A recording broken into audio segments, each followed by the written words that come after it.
Good morning. And today's going to be King Queen. We are in the big blind. Early position player raises 2.5. We get the button that calls and it's on me. Now, typically, this would be a call for me. But one area of my game that really needs improvement is 3-betting. Because I kind of feel like there are going to be spots where I call too much here. And then I can't really do anything post flop. Like I can't really represent anything if I lead out. I get called because again, who leads out and stuff. So, just to kind of demonstrate it, I'm on the big blind versus EP. My calling range would look something like that, which is fine. It means I'm raising, queens plus ace king and then ace five, ace four. But if I raise, it really just does narrow down. It says that I have like premium hands and the occasional ace five. So what I did was kind of look at that range and say, well, let's see, what can I add? And I know like ace jack, ace 10, definitely part of my calling range. I kind of think that those are hands that I could actually raise. I've got the ace blocker here. If called, I still have some Broadway cards. If it comes jack high, I have potential to have top pair, top kicker. So I'm just looking at ways to expand the 3-betting range so that I'm not going to be pinned on having super premium hands all the time. Villain also here folds the 3-bet 40%. We don't know anything about him. It's 0 out of 1. So I'm kind of thinking with some of these hands, especially the higher fold to 3-bet stat, that if I raise, I'm going to see folds. I'm going to see quite a bit of folds. So that's what I did. I mean, there's 6 or 5 big blinds out there. Well, 6 big blinds if you count mine, 6.5. So I just went ahead and raised up to 15. EP1 folded, that's fine. If button folded, that's also fine, but button calls. So now what's button's range? And I'm not quite sure what he's going to have. We only have 9 hands on him, but I kind of start with something like this, maybe like pocket pair. So he called an early position raise, and then he called a 3-bet. And I think there's a lot of hands that would have called, like a lot of hands like in this zone that would have called that early position. But I kind of feel like when you get hit with a 3-bet, you're just going to fold those. So I kind of thought, well, if you're going to call, maybe you're going to be calling these hands. Ace jack, king queen, ace jack, and then maybe like a queen jack hand, and then these pocket pairs. And we'll see. We get to showdowns, we'll get to see what he has, and then we can build from there. But just for a typical player, it might be something like this, and it might only be something like that too. But we're gonna work with this. So flop comes big for me. King queen 10, king queen jack. We have backdoor flush draw. Really, the only hand we're concerned with is ace 10 if he called with that, and then maybe like 10-9 if he called with that. But based on my assumption, he called early position, then called from the button. I can't really think he has that.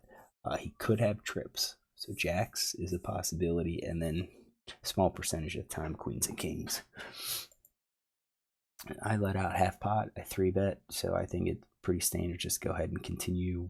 We have initiative. This slams my pre-flop raising range, and I think I'm c-betting with probably everything, including those like ace 5, ace 6s, some of those small pocket pairs, and so forth. Villain comes over the top and shoves. What is he doing this with? I think he could do this with 2 pair. I think he could do this with trips. Well, maybe not trips. I think trips might just kind of play it slow. But I think he could also do this like with ace jack, ace queen. I'm not sure about like 10 jack. But I kind of feel like my hand's too strong to fold, so I called. 9 of spades comes out, 4 of hearts comes out, and then we get to see his hand. So let's kind of analyze what our call looks like. So using his range, that pre-flop range that we gave it, we're betting 100% of the time. I'm pretty certain that's pretty standard. So we bet, and then villains, should be calling with tens, should be calling with jacks. He has some calls with queen jack off, raising with queen jack suited, king queen suited, king queen, some queen jack, but that's basically his raise. And of the raises, most of them are going to be just shoves. So he shoves, and then it kind of sets up to me. What do I do? Yeah, I would have called king queen. Probably would have called queen jack as well.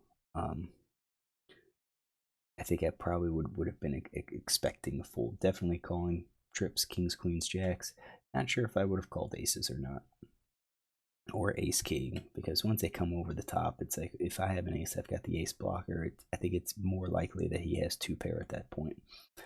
And I think we could probably do an exploited fold, because the only reason we're calling so much is to balance those times where he's doing this with like tens and with ace jacks. I don't think he shoves with ace jack. So, once we see the hand, we can kind of adjust it. So we call, and then the board runs out. So what if he doesn't, though? What if we called and it comes like a two of hearts? What do we do at that point? Our hand's pretty big, so we're not going to shove pot. But we are going to kind of mix it up a little bit. Bet half pot here. Hopefully we get him to call. He should really be calling jacks, ace jack, queen jack. I think here, once he calls, we have to be a little bit wary. If he calls again, he could still have, let's say, the 10. So we can bet 82% of the time again. But what happens if it's, let's say, a 9 comes out? Now you could see that we have to really slow down, because you've got the 10 that's probably out there, maybe even the ace. And I bet this changes too. So if we have a 9 of diamonds here, you can see we're basically checking if villain bets and shoves. Oops. If he bets here, we're gonna, have to call here. Probably not gonna like it, but definitely that 9's a scare card, and we're protecting against a lot of his bluffs that he's doing here. So what does he show? Oh, we actually ran it twice. I should say, ran the last two twice. So 9-4 and ace-7. Villain shows king-7. That wasn't anything in his range. So, when we look at that, it's like, holy cow, he actually shoved with king-7. That's crazy. So if he called with king-7, I think he's calling with a lot more here.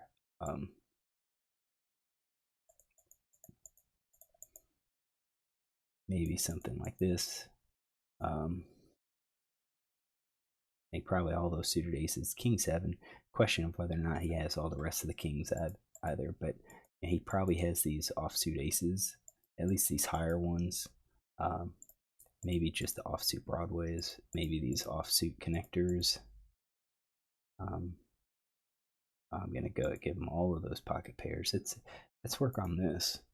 So now this is a much wider range. I think it's unusual to see a player do something like that, and I'm not even sure why he would have shoved, but he did. So let's update this. We will have to rebuild the tree, and we'll run it. So we'll come back when it's done. All right, we're done here.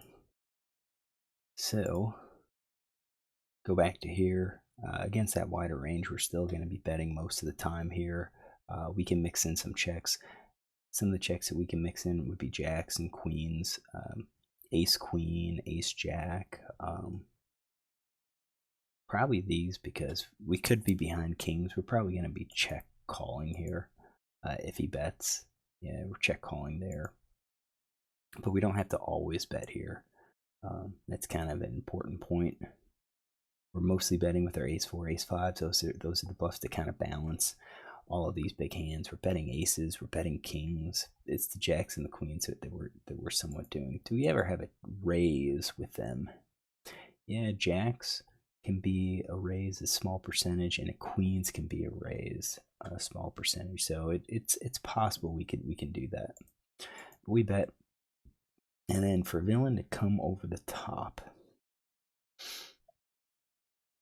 King, queen, jacks, jack 10, 10, 9. He's got a lot more straights. So I do think if he comes over the top, we're probably going to be restricting our range to really just solid hands. I'm still surprised that we're calling with, like king queen here, ace queen, just really kind of, yeah, and even ace king. Kind of surprised that we're calling there, but I guess he is doing that with like jack 10, so bottom pair, open ender. So we do have to guard against that. He didn't, so I'm gonna assume if we add like any of those kings to his all in, then this is gonna be like almost a guaranteed call with our hand, even though we've got a blocker, king blocker. And I'm not even sure if it's worth it. We just know that as we add weaker hands to this range, our call frequency will begin to increase. So as he has like all of the kings, we're still calling the aces, ace king, kings. We're still calling queens. We're still calling jacks. We're not folding queen jacks at all. That'll be an automatic call. We're probably calling jack tens at that point with our open ender, and probably tens with our open ender. So let's just go ahead and do that. We're actually going to change it. So I think trips probably, no. We'll make him play aggressive. If he did it with the kings, hoping that I don't have the king.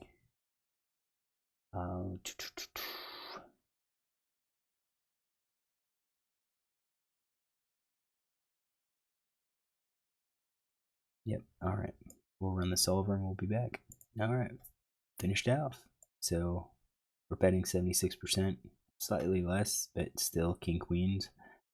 Two pair. Some of our queen jacks we're checking here. If he bets here, we're calling. I don't think we're planning check raises. So we bet, he shoves. We're still at 53%. We're calling queen jack, king queen. Not surprised with queen jack. Real surprised with jack 10 and tens. I guess at that point, if we know he's got a king, we're gonna need to hit our draw. So I guess we're exploitative folding. Ace queen, ace jack. No, again, he's gonna be heavy in his king. So we dump our second pair hands. We dump our third pair hands and so forth.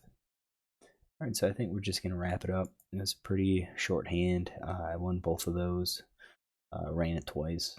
I don't think there's any problem wrong with that. I've seen comments of not running it twice, that you should, if you're ahead, you should only run it once. Well, it doesn't matter if you're ahead, and you're supposed to win 60% of the time. If you run it twice, and you always run it twice, you should win 60% of those flops and lose 40% of them. The whole idea of running it twice is really just to kind of neutralize some of the variation, because again, perhaps in this case, again, like right here, I should be, I don't know, 90%. Let's see. Let's see if we can show this. 98% at this point. So, 98%. Yeah, there's that 2% chance that I lose. And if that happens, that's a pretty significant loss. It's basically a buy and loss. But if you run it twice, those rare times when you do lose get balanced by all the other times that you win. So, hey, point is to win money. If we're playing good, if we're playing solid poker, the wins should just keep building on each other.